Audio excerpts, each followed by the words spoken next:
Hi friends, welcome to தவா cook and health tips. இன்றைக்கி மழை டயத்தில் எல்லாருக்குமே சளி இருமல் அதிகமாக இருக்கும். அது 2 நாள்லே எப்படி சூப்பராக கிளியர் பண்ணுறதுன்னு தான் பார்க்க போகிறோம். அதுக்கு இதெல்லாம் தான் தேவையான பொருட்கள். நான் இஞ்சி நல்லா க்ளீன் பண்ணி இது மாதிரி நல்லா நச்சு வச்சுருக்கேன்.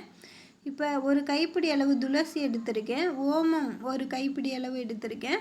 பனங்கருப்பட்டி எடுத்திருக்கேன். நீங்கள் பனம் கருப்பட்டி இல்லைன்னா நார்மல் சர்க்கரை கூட போட்டுக்கலாம், இல்லை பனங்கற்கண்டு எது வேணாலும் போடலாம்.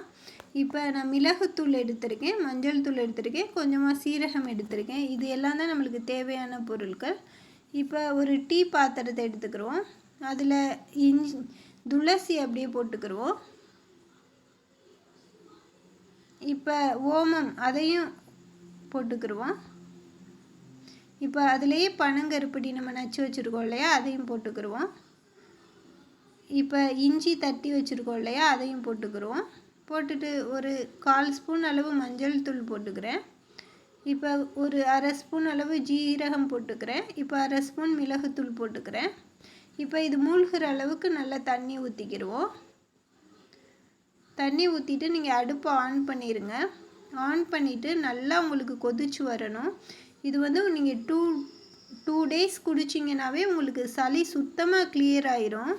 அது நீங்கள் இது மாதிரி போட்டு வச்சுக்கிட்டு உங்களுக்கு ஒரு நாளைக்கு 3 டைம் குடிக்கணும். காலையில் ஒரு மத்தியானம் ஈவினிங் இது மாதிரி 2 நாள் தொடர்ந்து குடிச்சிங்கன்னா சூடு பண்ணி நீங்கள் சுகர் சேர்த்துருக்கனால உங்களுக்கு கொஞ்சம் இனிப்பாக தான் இருக்கும். நல்லா டீ மாதிரி தான் இருக்கும். குடிச்சிங்கன்னா 2 நாள்லேயே உங்களுக்கு ஜலதோஷம் இருமல் எதாக இருந்தாலுமே இதாயிரும். இப்போ நல்லா கொதித்து வற்றி வந்துருச்சு. இப்போ அப்படியே ஃபில்ட்ரு பண்ணி எடுத்துக்கிடுவோம். நம்ம ஹாஸ்பிட்டல் போகவே தேவையில்லை. இது மாதிரி ஒரு 2 டேஸ் குடிச்சிங்கன்னா உங்களுக்கு சூப்பராக சரியாயிடும். இது மாதிரி பண்ணிவிட்டு எப்படி இருந்துச்சுன்னு சொல்லிவிட்டு கமெண்ட் பண்ணுங்கள். மறக்காமல் நம்மளோட சேனலை சப்ஸ்கிரைப் பண்ணிடுங்க. தேங்க்ஸ் ஃபார் வாட்சிங்.